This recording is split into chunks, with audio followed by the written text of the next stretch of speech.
no, no, no. Oh no. No. Please be okay. Shh. Okay. Don't worry, I'm gonna dry you off, buddy.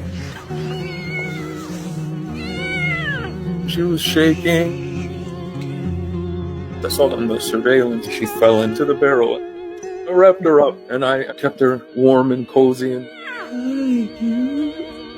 I got goosebumps. I brought her home. We cleaned her up really well. I'm not sure yet. I know, but you will be, don't worry. Did a Dawn dish soap bath. How's that feel, Kitty? Can't help it. He's like, I kind of like it. My wife began feeding her a little bit of soft kitten food. Is it eating? We took her to the vet the following day. Her vet visit went well. She's healthy.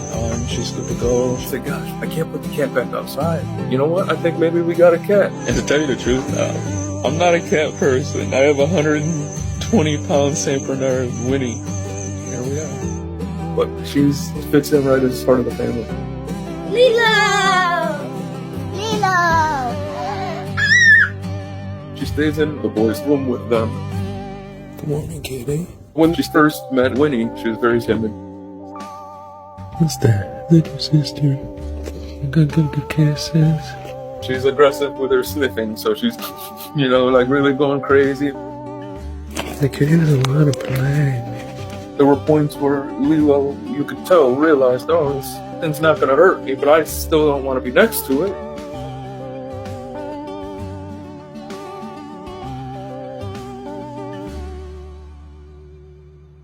It didn't take more than a week before Lilo was pouncing at Winnie and jumping on her nose. I think the most surprising part about the relationship is how they became best friends so quickly and unexpectedly. It's a beautiful relationship.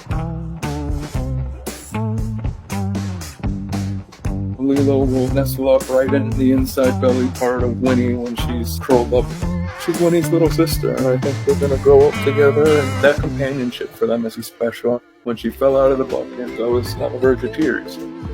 Our introduction is certainly the reason that we're as close as we are, and why she's so special to me.